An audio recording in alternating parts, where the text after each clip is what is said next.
ជំរាបសួរប្រុសស្អាតស្រីស្អាតទាំងអស់គ្នាតួអ្នកទាំងអស់គ្នាមកដូចជាក៏ដោយឲ្យតែអ្នកទាំងអស់គ្នាមើលវីដេអូរបស់តូជីខ្ញុំអ្នកទាំងអស់គ្នាដឹងតែស្អាតតែម្ដងហើយខុសប្លែកជាងមុន180ដឺក្រេហើយថ្ងៃនេះខ្ញុំនឹងធ្វើការបន្តសម្រាយរឿងខ្ញុំបានវិលត្រឡប់មកពីឋានរស់មុននឹងបន្តទៅកាន់សាច់រឿងរបស់យើងក៏សូមអរគុណដល់ Donator ជាមុនសិនដែល Donator របស់យើងមានឈ្មោះថា Makisa ក៏ជាអ្នកធ្វើវីដេអូ YouTube ផងដែរអ្នកទាំងអស់គ្នាអាចជួយទៅ Subscribe គាត់បាន link របស់គាត់ខ្ញុំដាក់នៅក្នុង description បន្តពីភាពមុនបិសាចបានចេញជាច្រើនធ្វើឲ្យប្រជាជននៅកន្លែងនោះមានការភ័យខ្លាចជាខ្លាំងពួកអបិសាចនោះស្រែកដើម្បីផ្ដល់សញ្ញាឲ្យគ្នាវាទាំងអស់បន្ទាប់មកពួកអបិសាចទាំងអស់នោះក៏បានចាប់ផ្ដើមវាយប្រហារទៅកាន់មនុស្សពេលដែលបានឃើញអញ្ចឹងក៏ចាប់ផ្ដើមថាគ្នាយើងតោះដល់រត់ហើយច័ន្ទហៅបាននិយាយមកកាត់ខ្ញុំថាវាមិនគួរឲ្យជឿតតែសពដែលច្រោតប្រហោលេខឡើងនៅកន្លែងនេះខ្ញុំបានគិតក្នុងចិត្តថាមើលទៅពួកអបិសាចទាំងអស់នោះគឺវាខុសគ្នាពីបិសាចដែលខ្ញុំបានជួបនៅក្នុងឋាននរកបន្ទាប់មកខ្ញុំបានលើកជើងហើយជន់ទៅថ្មដើម្បីរើថ្មមួយដុំខ្ញុំបានរើដុំថ្មហើយនិយាយថាខ្ញុំគួរតែតេស្តសាកល្បងជាមួយភាពតានរបស់វាបន្ទាប់មកខ្ញុំបានយល់ដែរហើយគប់ដុំថ្មមួយទំហឹងត្រូវវាប៉ុន្តែវាបានលោតសៀការពារ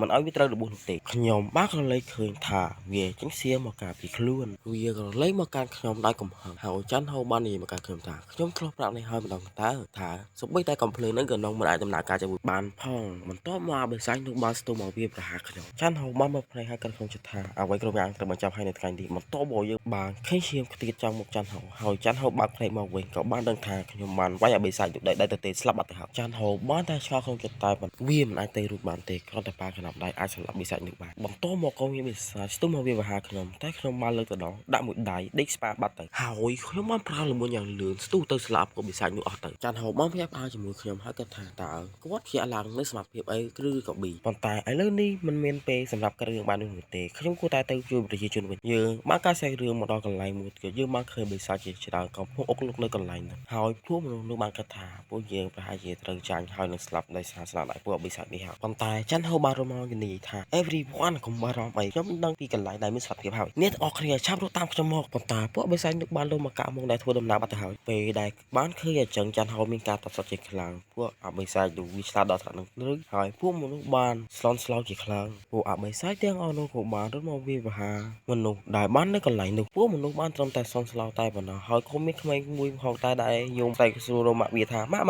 អបិសាចទាំងអស់នោះបានវាប្រហារមនុស្សត្រឹមបានតែស្ដាយថាជួយខ្ញុំផងតែប៉ុណ្ណោះទេហើយក៏មានបិសាចមួយនៅកន្លែងកូនក្មេងស្រីនោះផងដែរក្មេងស្រីនោះបានឃើញចឹងមានការយំថៃជាខ្លាំងបន្ទាប់មកអបិសាចនឹងបានវាប្រហារទៅក្មេងស្រីនោះប៉ុន្តែត្រូវបានច័ន្ទហៅរត់មកជួយសង្គ្រោះបានបន្ទាប់មកខ្ញុំបានឡើងជង្គង់trongក្បាលបិសាចនោះដេកស្អាតបាត់ទៅច័ន្ទហៅបានសប្បាយចិត្តហើយនិយាយថាទីបំផុតឯងមកហើយខ្ញុំបាននិយាយទៅច័ន្ទហៅថាអ្នកគឺជាមនុស្សដែលមិនគួរឲ្យជឿមែនអ្នកប្រញាប់ទៅលឿនទៅចោះទុករឿងនេះឲ្យខ្ញុំច័ន្ទហៅបានតបថាទុកប្រជាជនជាអ្នកឲ្យខ្ញុំជួយសង្គ្រោះសាច់រឿងបានបង្ហាញពីទីក្រុងហើយបានឮសម្ដីពួកមនុស្សនិយាយថាឆាប់ប្រញាប់ឡើងយើងឆាប់គោះហើយចូលទៅក្នុងក្រោមលូទៅសាច់រឿងបានបង្ហាញពីភោជនីយដ្ឋានមួយហើយយើងបានឃើញទូរស័ព្ទដែលកំពុង live stream ហើយអ្នកនៅក្នុង live stream បាននិយាយថាតើវាជាការពិតទេដែលខ្ញុំបានវាប្រហារជាមួយបិសាចដោយម្នាក់ឯងអាប៉ែ live stream បាននិយាយទៅកាន់អ្នកមើលរបស់គាត់ថាអ្នកដែលប្រយុទ្ធជាមួយបិសាចនោះទីទៀតនឹងមានបញ្ហាហើយព្រោះបិសាចបានរំពាត់គាត់ចិត្តទៅហើយប៉ុន្តែខ្ញុំនៅតែអាចប្រយុទ្ធជាមួយបិសាចបានធម្មតាហើយអាប៉ែ live stream បាននិយាយថាបិសាចនៅពីក្រោយ